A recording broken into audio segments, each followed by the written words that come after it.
Hi friends, welcome to Soumya food house YouTube ಚಾನಲ್ಗೆ ಎಲ್ಲರಿಗೂ ಸ್ವಾಗತ. ಫ್ರೆಂಡ್ಸ್, ಇವತ್ತು ನಾವು ಗಾರ್ಗೆ ಯಾವ ರೀತಿ ಮಾಡೋದು ಅಂತ ನೋಡೋಣ. ಅದಕ್ಕಿಂತ ಮುಂಚೆ ಯಾರೆಲ್ಲ ಇನ್ನು ನಮ್ಮ ಚಾನಲನ್ನು ಸಬ್ಸ್ಕ್ರೈಬ್ ಆಗಿಲ್ಲೋ, ಸೊ ಕೆಳಗಡೆ ಕಾಣ್ತಿರ್ತಕ್ಕಂಥ ಸಬ್ಸ್ಕ್ರೈಬ್ ಬಟನ್ ಮೇಲೆ ಒತ್ತಿ ಮತ್ತೆ ಬೆಲ್ ಐಕಾನ್ ಮೇಲೆ ಕ್ಲಿಕ್ ಮಾಡಿ. ಸೊ ಇದನ್ನು ಯಾವ ರೀತಿ ಮಾಡೋದು ಅಂತ ನೋಡೋಣ. ಮೊದಲಿಗೆ ಈ ಥರದ ಒಂದು ಸಿಹಿ ಕುಂಬಳಕಾಯಿನ ತಗೋಬೇಕು.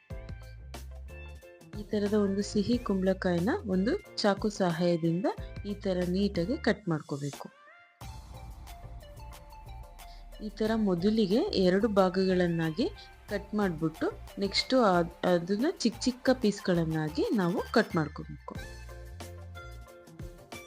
ಅದೆಲ್ಲ ಆದಮೇಲೆ ಈ ಥರ ಚಿಕ್ಕ ಚಿಕ್ಕ ಪೀಸ್ಗಳನ್ನಾಗಿ ಕಟ್ ಮಾಡಿ ನೆಕ್ಸ್ಟು ಅದರೊಳಗಡೆ ಇರ್ತಕ್ಕಂಥ ಬೀಜ, ಆ ಪಲ್ಪನ್ನೆಲ್ಲ ತಕ್ಕೋಬೇಕು. ಫಸ್ಟ್ ಆ ಬೀಜದ ಅಂಶನೆಲ್ಲ ಈ ಥರ ನೀಟಾಗಿ ಚಾಕು ಸಹಾಯದಿಂದ ತೆಗಿಬೇಕು.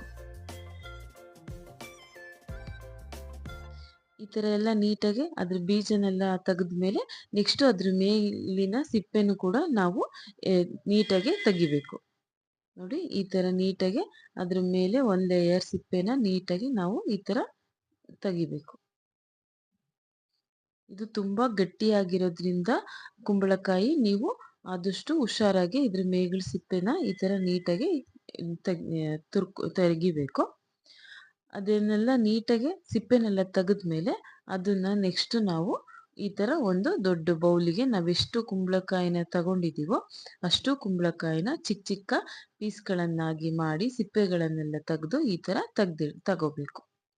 ನೋಡಿ, ಈ ಥರ ಎಲ್ಲ ಕುಂಬಳಕಾಯಿನ ತೆಗೆದ್ಬಿಟ್ಟು ನೆಕ್ಸ್ಟು ಅದನ್ನ ಒಂದು ತುರಿಮಣಿ ಸಹಾಯದಿಂದ ನಾವು ನೀಟಾಗಿ ಅದನ್ನ ತುರಿಬೇಕು. ಈ ಥರ ನಾವು ದೊಡ್ಡ ಕಣ್ಣಿರ್ತಕ್ಕಂತಹ ಇದರಲ್ಲಿ ತುರಿಬೇಕು. ಚಿಕ್ಕ ಚಿಕ್ಕ ಕಣ್ಣಿರ್ತಕ್ಕಂಥ ತುರಿಮಣಿಯಲ್ಲಿ ತುರಿಬಾರ್ದು. ಈ ಥರ ದೊಡ್ಡ ದೊಡ್ಡ ಇರ್ತಕ್ಕಂಥ ಕಣ್ಣಿನ ಭಾಗದಲ್ಲಿ ಇದನ್ನ ನಾವು ನೀಟಾಗಿ ಈ ಥರ ತುರಿಬೇಕು. ನೋಡಿ, ಈ ಥರ ನೀಟಾಗಿ ಅಷ್ಟು ನಾವೇನು ಸಿಹಿ ಕುಂಬಳಕಾಯಿನ ಹೆಚ್ಚಿಡ್ಕೊಂಡಿದ್ದೀವೋ ಅಷ್ಟು ಕೂಡ ನಾವು ನೀಟಾಗಿ ತುರಿಬೇಕು.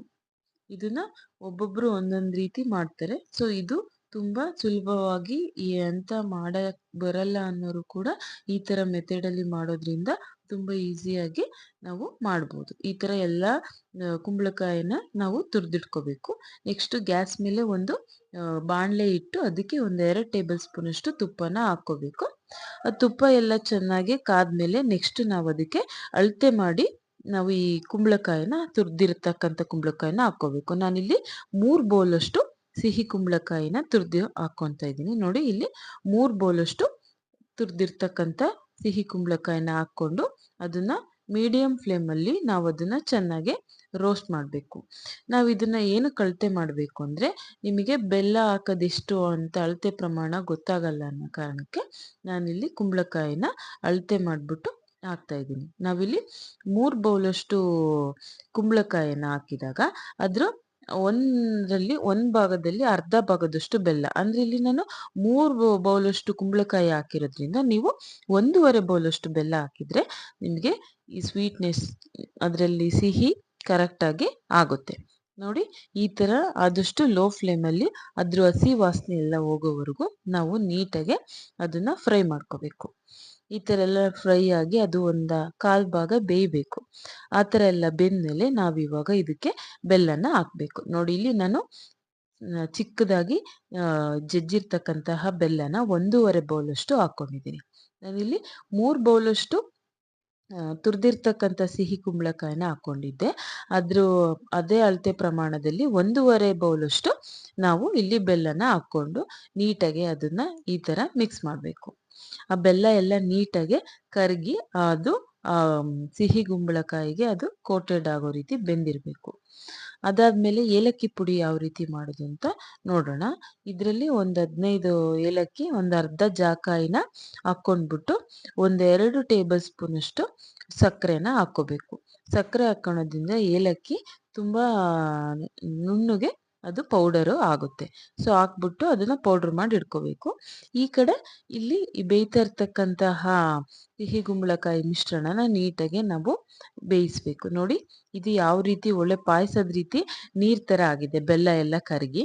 ಬಟ್ ಇದನ್ನ ನಾವು ಬೇಯಿಸಿದ್ರೆ ಅದು ನೀರಿನ ಅಂಶನೆಲ್ಲ ಹೀರ್ಕೊಂಡು ಒಂದ್ ಸ್ವಲ್ಪ ಗಟ್ಟಿ ಆಗುತ್ತೆ. ನೋಡಿ ಈ ತರ ಬೇಯ್ತಾ ಇದ್ದಾಗ ಅದಕ್ಕೆ ನಾವು ಆಗ್ಲೇ ಮಾಡಿರ್ತಕ್ಕಂತಹ ಏಲಕ್ಕಿ ಪುಡಿ ಇದೆಯಲ್ಲ ಅದನ್ನ 1 ಟೇಬಲ್ ಸ್ಪೂನ್ ಅಷ್ಟು ಹಾಕೊಂಡು ನೀಟಾಗಿ ಮಿಕ್ಸ್ ಮಾಡಬೇಕು. ನೋಡಿ ಆ ಥಿಕ್ನೆಸ್ ಎಷ್ಟು ಕಮ್ಮಿ ಆಗ್ತಾ ಇದೆ ಅಂತ. ಮೊದಲು ಎಷ್ಟು ಇದಾಗಿತ್ತು, ತೆಳ್ಳಗಿತ್ತು, ಈಗ ಎಷ್ಟು ಗಟ್ಟಿ ಆಗ್ತಾ ಇದೆ ಅಂತ. ಈ ತರ ಗಟ್ಟಿ ಆಗ್ಬೇಕು. ಆ ತರ ಸ್ವಲ್ಪ ಬೇಯಿಸ್ಕೋಬೇಕು. ಫುಲ್ಲು ಅದು ಡ್ರೈ ಆಗಲ್ಲ, ಈ ತರ ಸ್ವಲ್ಪ ಗಟ್ಟಿ ಆದ್ಮೇಲೆ ನೆಕ್ಸ್ಟ್ ಅದಕ್ಕೆ ನಾವು 1 ಬೌಲ್ ಅಷ್ಟು ಗೋಧಿ ಹಿಟ್ಟನ್ನ ಹಾಕೋಬೇಕು. ನಾವಿಲ್ಲಿ ಕನ್ಸಿಸ್ಟೆನ್ಸಿ ನೋಡ್ಕೊಂಡು ಅದಕ್ಕೆ ಎಷ್ಟು ಬೇಕು ಅಷ್ಟು ಹಿಟ್ಟನ್ನ ಸ್ವಲ್ಪ ಸ್ವಲ್ಪ ಹಾಕೊಂಡು ನಾವು ಮಿಕ್ಸ್ ಮಾಡಬೇಕು. ಒಂದೇ ಸಲ ಅಷ್ಟು ಹಿಟ್ಟನ್ನ ಹಾಕೋಣದ್ರಿಂದ ಏನಾಗುತ್ತೆ, ಅದು ಗಂಟಾಗುತ್ತೆ ಬಿಸಿ ಆಗಿರೋದ್ರಿಂದ. ನಾವು ಅದಕ್ಕೆ ಏನ್ ಮಾಡಬೇಕು, ಗ್ಯಾಸ್ನ ಆಫ್ ಮಾಡಿಬಿಟ್ಟು ಈ ಹಿಟ್ಟನ್ನ ಹಾಕೊಂಡು ಮಿಕ್ಸ್ ಮಾಡಬೇಕು. ನಾನಿಲ್ಲಿ ಗ್ಯಾಸನ್ನು ಆಫ್ ಮಾಡಿದ್ದೀನಿ, ಬಟ್ ಅದ್ರ ಬಿಸಿನ ಇದಕ್ಕೆ ಅದು ನಿಮಗೆ ಹವೆ ತರ ಕಾಣಿಸ್ತಾ ಇದೆ. ಇದಕ್ಕೆ ಗ್ಯಾಸನ್ನು ಆಫ್ ಮಾಡಿಬಿಟ್ಟೆ ಈ ಗೋಧಿ ಹಿಟ್ಟನ್ನ ಹಾಕ್ಬಿಟ್ಟು ನೀಟಾಗಿ ಮಿಕ್ಸ್ ಮಾಡಬೇಕು. ನಮಗೆ ಅದು ಇನ್ನೂ ಸ್ವಲ್ಪ ಬೇಕು ಅನ್ಸಿದ್ರೆ ಇನ್ನೂ ಒಂದು 1/4 ಭಾಗದಷ್ಟು ಗೋಧಿ ಹಿಟ್ಟನ್ನ ಹಾಕೋಣದ್ರಿಂದ ಸ್ವೀಟ್ನೆಸ್ ಏನು ವೇರಿಯೇಷನ್ ಆಗಲ್ಲ, ಅಷ್ಟು ಚೆನ್ನಾಗಿ ಟೇಸ್ಟ್ ಇರುತ್ತೆ. ನೋಡಿ ಈ ತರ ನೀಟಾಗಿ ಮಿಕ್ಸ್ ಮಾಡಬೇಕು. ಈ ತರ ನೀಟಾಗಿ ಗಂಟಿಲ್ದೇ ಇರೋ ರೀತಿ ಮಿಕ್ಸ್ ಮಾಡಿದ್ಮೇಲೆ ಮತ್ತೆ ಲೋ ಫ್ಲೇಮಲ್ಲಿ ಇಟ್ಕೊಂಡು ಗ್ಯಾಸನ್ನ ಮತ್ತೆ ಈ ತರ ಕೈನ ತಿರುಗಿಸ್ತಾ ತಳ ಹಿಡಿದೇ ಇರೋ ರೀತಿ ಅದನ್ನ ಬೇಯಿಸ್ಬೇಕು. ನೋಡಿ ಈ ತರ ನೀಟಾಗಿ ಅದನ್ನ ತಿರುಗಿಸ್ಬೇಕು. ಅದೆಲ್ಲ ಆದ್ಮೇಲೆ ರುಚಿಗೆ ಒಂದು ಅರ್ಧ ಟೇಬಲ್ ಸ್ಪೂನ್ ಅಷ್ಟು ಉಪ್ಪು ಹಾಕ್ಬೇಕು. ಯಾಕೆಂದ್ರೆ ನಾವು ಸ್ವೀಟಿಗೆ ಉಪ್ಪು ಹಾಕೋದ್ರಿಂದ ಅದು ಕೂಡ ತುಂಬಾ ಟೇಸ್ಟ್ ಇನ್ನೂ ಒಂಥರ ಚೆನ್ನಾಗಾಗುತ್ತೆ.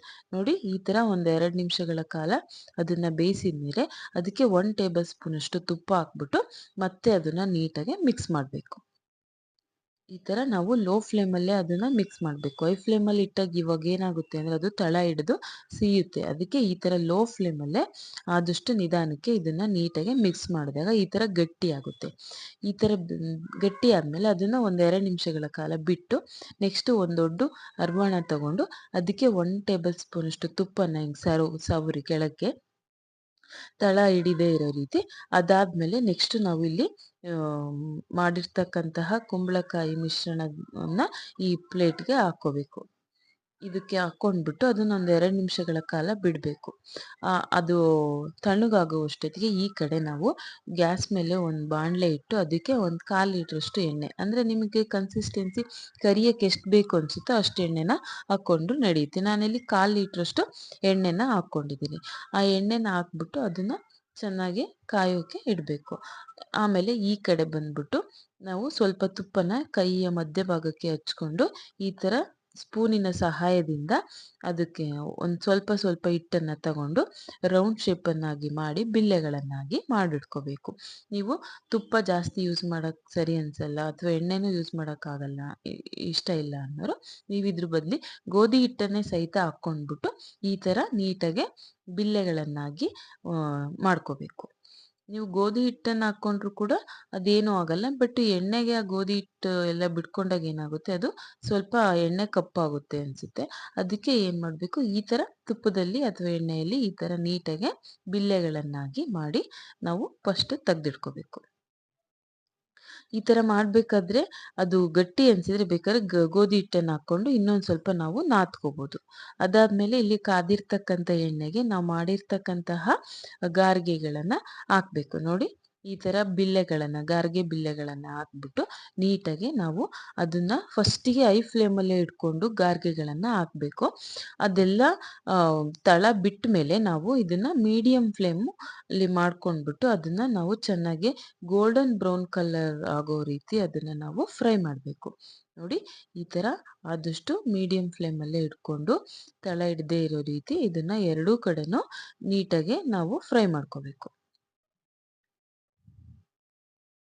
ನಾವು ಸ್ಟಾರ್ಟಿಂಗ್ ಹಾಕ್ಬೇಕಾದ್ರೆ ಇದು ಹೈ ಫ್ಲೇಮಲ್ಲೇ ಇರಬೇಕು. ಅದು ತಳ ಬಿಟ್ಟ ಮೇಲೆ ಗಾರ್ಗೆಗಳೆಲ್ಲ ಆಮೇಲೆ ಮೀಡಿಯಂ ಫ್ಲೇಮು ಮಾಡ್ಕೊಂಡ್ಬಿಟ್ಟು ನೀಟಾಗಿ ಅದನ್ನ ಗೋಲ್ಡನ್ ಬ್ರೌನ್ ಕಲರ್ ಆಗೋ ರೀತಿ ಫ್ರೈ ಮಾಡಿ ಕರೆದ್ಬಿಟ್ಟು ನಾವು ಅದನ್ನ ಒಂದು ಬೌಲ್ಗೆ ತೆಗಿಬೇಕು. ನೋಡಿದ್ರಲ್ಲ ಎಷ್ಟು ಚೆನ್ನಾಗಿ ಗಾರ್ಗೆಗಳು ಆಗಿದ್ದಾವೆ ಅಂತ. ನಮಗಿದ್ರ ಒಳಗಡೆ ಬೆಂದಿಲ್ಲ ಅಂತ ಅನಿಸಿದ್ರು ನಿಮಗೆ, ಅದ್ರ ಮಧ್ಯಭಾಗಕ್ಕೂ ಕೂಡ ಹೋಲ್ ಮಾಡಿ ಕೂಡ ಹಾಕ್ಕೋಬೋದು. ಸೊ ಈ ಥರನೂ ಹಾಕಿದ್ರೂ ಕೂಡ ಅದು ಬೆಂದಿರುತ್ತೆ. ಸೊ ನಾನು ಈ ಥರನೇ ಹಾಕಿದ್ದೀನಿ. ಯಾವ ಥರ ಇಷ್ಟ ಆಗುತ್ತೋ ಆ ಥರ ಅದನ್ನು ಶೇಪ್ ಕೊಟ್ಕೊಂಡು ನೀವು ಅದನ್ನು ಫ್ರೈ ಮಾಡ್ಕೋಬೋದು.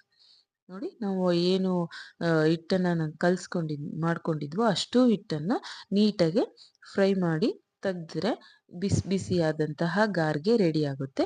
ಈ ಗಾರ್ಗೆನ ತಣ್ಣಗಾದ್ಮೇಲೆ ತಿಂದರೆ ಅದ್ರ ಟೇಸ್ಟ್ ಇನ್ನೂ ತುಂಬ ಚೆನ್ನಾಗಿ ಇರುತ್ತೆ. ಸೊ ಯಾರಿಗೆಲ್ಲ ಈ ರೆಸಿಪಿ ಇಷ್ಟ ಆಯಿತೋ ಸೊ ನೀವು ಕೂಡ ಈ ರೆಸಿಪಿನ ಟ್ರೈ ಮಾಡಿ, ಟೇಸ್ಟು ತುಂಬ ಚೆನ್ನಾಗಿರುತ್ತೆ. Thank you for watching.